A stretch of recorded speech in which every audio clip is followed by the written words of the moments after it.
Arro. Bom, pessoal, eu quero compartilhar com vocês aqui uma experiência bem bacana, né? O ano passado, para mim foi um ano muito significativo, né? Em outubro do ano passado, eu fiz uma coisa que inédita na minha vida, né? Em outubro, eu peguei o meu carro e eu acertei a linha com a minha esposa aqui e falei assim, amor, eu vou fazer uma viagem. Ela perguntou, Jackson, para onde você vai? Aí eu falei assim, não sei. E de verdade, pessoal, eu não sabia.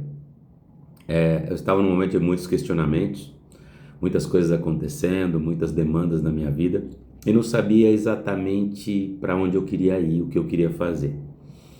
E aí eu me permiti simplesmente ir, né? Coloquei, abasteci meu carro, estava tudo certo, joguei meu travesseiro, que às vezes eu tenho dificuldade de me adaptar aos travesseiros dos lugares que eu vou. Coloquei umas mudas de roupa no meu carro e caí na estrada. E eu digo para vocês, foi uma experiência muito, muito significativa. E eu tenho uma ligação muito forte com Minas Gerais, né? Principalmente a Serra da Mantiqueira. Eu já tenho conversado bastante com a minha esposa. Quem sabe daqui a um tempo nós estaremos em novos caminhos, em novas jornadas. E de verdade a Serra da Mantiqueira sempre mexeu com o meu coração. E tenho conversado com ela e então joguei as coisas no meu carro, né? Mudando completamente o foco, né? Mas joguei as coisas no meu carro e me mandei para Minas Gerais. E a gente, eu sempre, nós, ao longo dos últimos anos, nós temos ido para São Lourenço. Lá a gente já tem uma afinidade muito boa com a cidade, né? Mas dessa vez eu me permiti uma coisa diferente. Eu fui nos caminhos e eu falei, bom, eu vou para São Lourenço, né? Que lá eu acho que eu tenho alguns lugares já que talvez me encantem, além da própria cidade, é lógico. Mas no caminho eu estava passando por uma cidadezinha que muitas vezes eu passei lá, chamada Passa Quatro. E eu sempre passava, porque eu estava a caminho de São Lourenço e fazia parte. E nessa vez eu falei, pô, eu vou fazer alguma coisa diferente. Eu vou entrar em Passa Quatro. E eu entrei em Passa Quatro. Estava mais ou menos no horário do almoço, era acho que por volta de 1 hora da tarde, 1h30. Deu uma fomezinha.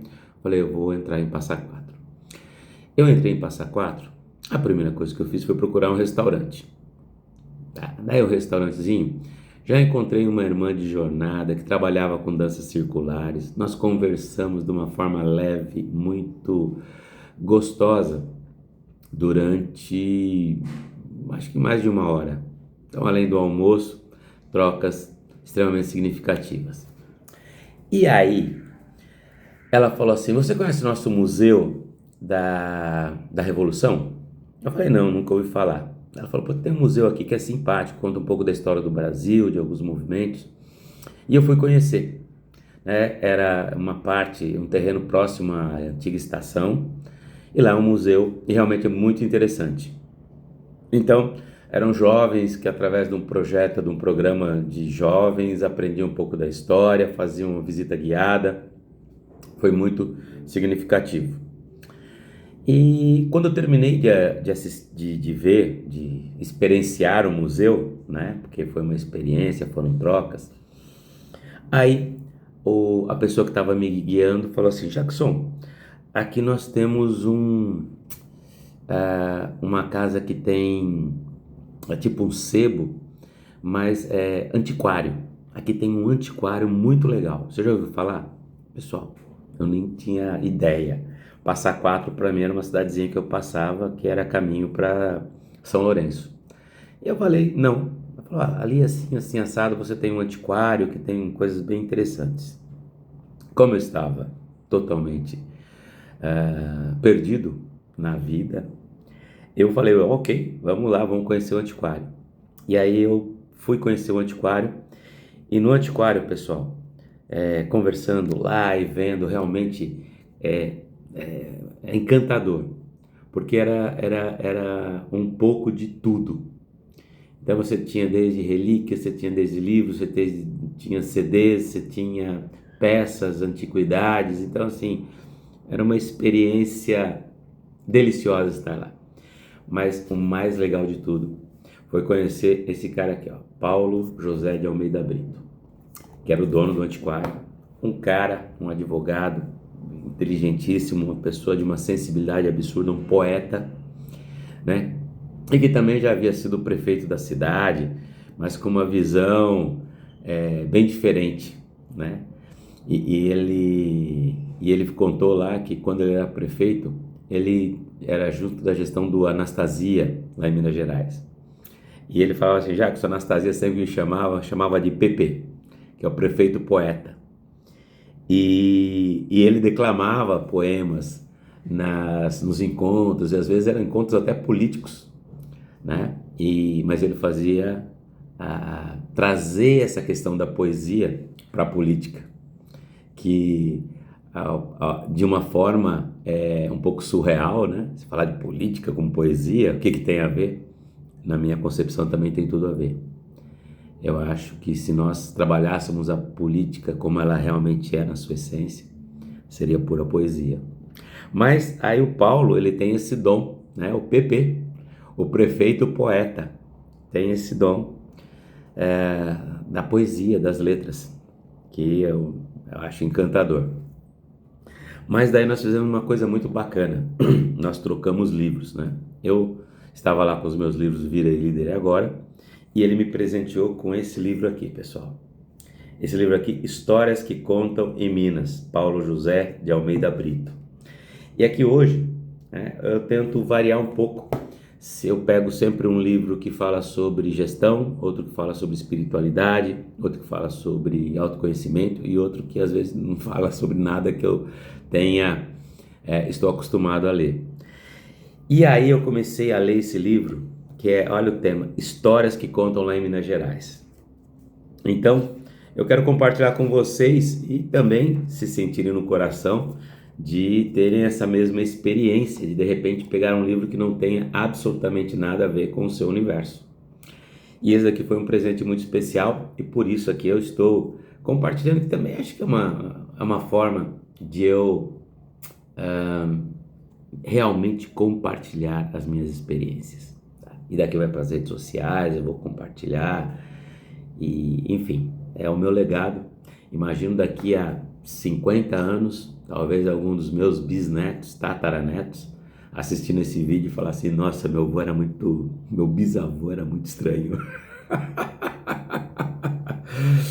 Velho, porque pessoal, daqui a quem acompanha nas minhas redes aqui, mas olha, se vocês estão achando que eu sou meio louco, meio fora da caixa, vocês não têm ideia dos próximos passos. Acompanhem que vai valer a pena.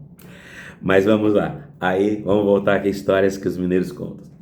Então, pessoal, na verdade, eu vou falar sobre o geral, lógico, acho que eu até tinha marcado algumas coisinhas, talvez as últimas aqui, mas na verdade, aqui nesse livro, o Paulo, ele conta as histórias da vida dele, né? Então, os amigos que a gente... aquelas histórias que você fez de viagens, que tiveram as coisas engraçadas, as situações hilárias, as situações únicas que você tem na vida, em especial na juventude, em especial nas viagens.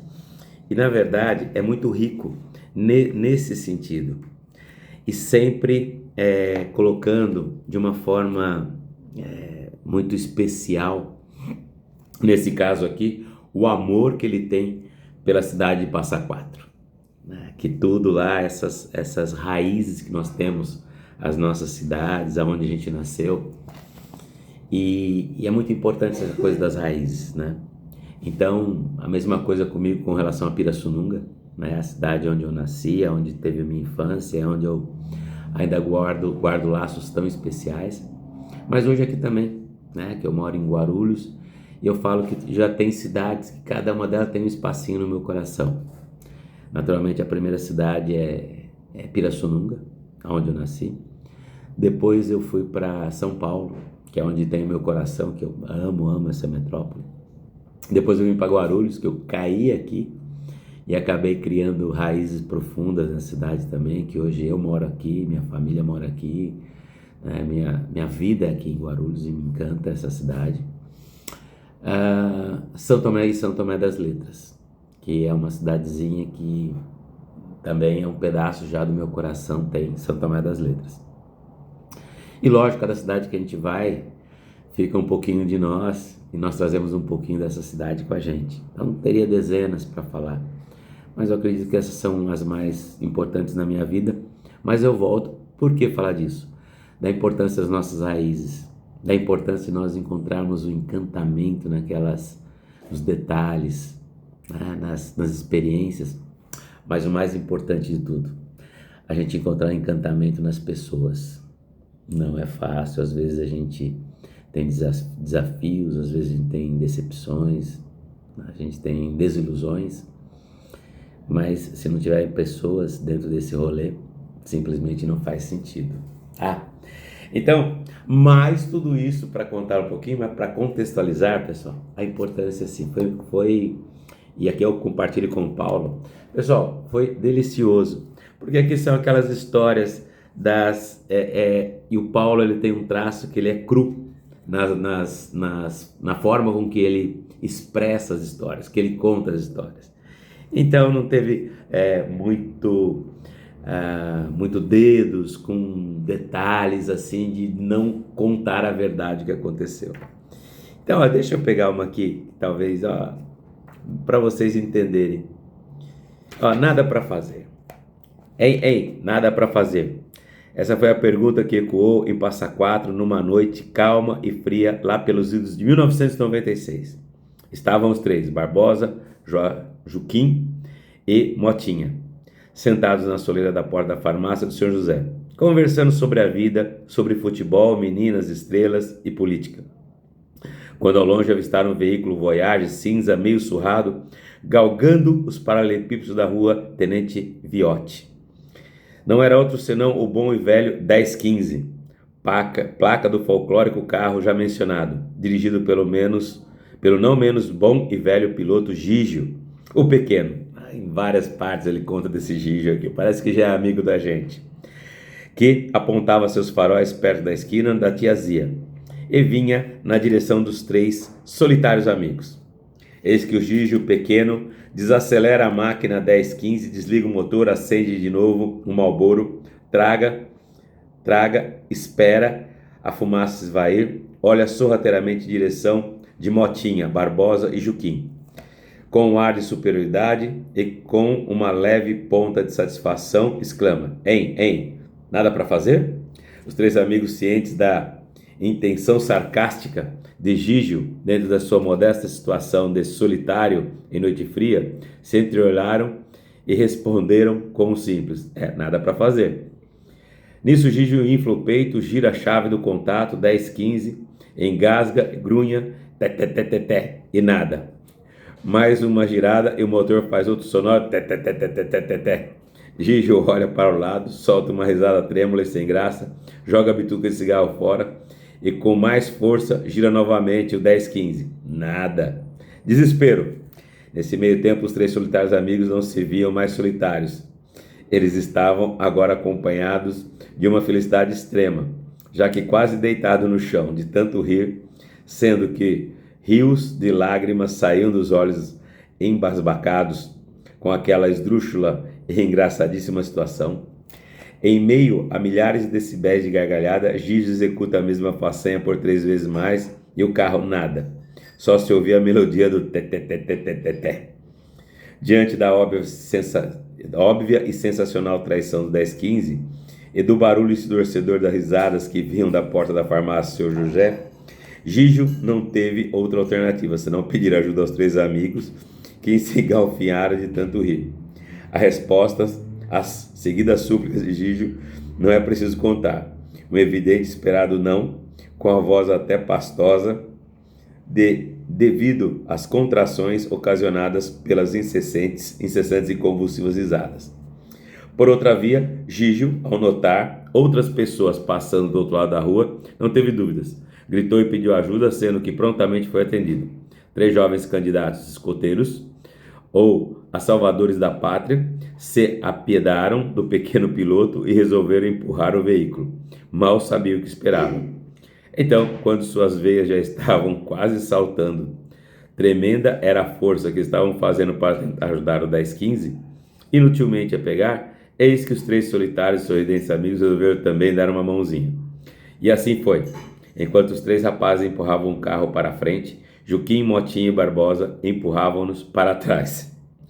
Num vai e vem voluptuoso e sensacional, tendo como ator principal o Gijo, o pequeno, o que parecia um poodle dentro da caixa de sapato sendo sacudido. Só se via cabelos loiros ondulados para frente e para trás, tal qual a onda beijando a praia. Os três rapazes davam uma empurrada para frente, em contrapartida Barbosa, Juquim e Motinha, ao som do oh, oh, oh, remetiam uma empurrada para trás. E assim ficaram por pelo menos 10 minutos, para o desesperado Gijo, que outrora havia exclamado: ei, ei, nada para fazer? São histórias que contam em Minas Gerais. Então vocês viram, pessoal? São aquelas coisas de amigos, são aquelas coisas de história, são aquelas coisas pitorescas que acontecem na nossa vida. E esse é o tom do livro. Paulo conta o amor dele por Passa Quatro, ele conta o amor dele pelos amigos de Passa Quatro, ele conta as histórias dele que ele fez em São Paulo, Rio de Janeiro, as aventuras que já teve na vida. E que eu penso que talvez seja alguma coisinha que todos nós deveríamos fazer, né? Pegar e materializar um pouco das nossas histórias, da nossa vida, para que fique de legado, né? Me encantou, parece que eu conheço Passa Quatro a minha vida. A hora que você entra no livro e vê essas peculiaridades, as festas, os momentos, os bares, os pontos pitorescos da cidade. Então isso tudo descrito com uma suavidade, mas com respeito, com um amor por esse lugar, por Passa Quatro e pelas pessoas que moram em Passa Quatro. Então aqui ao meu irmão, meu amigo Paulo José de Almeida, gratidão pelo livro, foi lido, foi cinzelado no meu coração, e o próximo passo é compartilhar esse livro com outros irmãos que também desejam entender o que são essas histórias. E eu já digo aqui, né? Quem acompanhar esse vídeo e se desejar também entender um pouquinho o que é o coração do Paulo José de Almeida Brito, entender o que é um pouquinho Passa Quatro, manda aqui uma mensagem no meu PV, que estarei encaminhando esse livro aqui para que não fique comigo, para que ele gire e que impacte mais pessoas, tá? Então é sobre isso, pessoal, e cada vez mais eu quero vir aqui compartilhar um pouquinho das loucuras que acontecem na minha vida. Vale a pena, é maravilhosa. Eu também quero conectar com vocês, quero te convidar. Hoje tem o meu site, é o jacksondorta.com.br. Entra lá que você vai entender um pouquinho do que é a minha jornada, do que é meu coração, do que nós estamos fazendo aqui.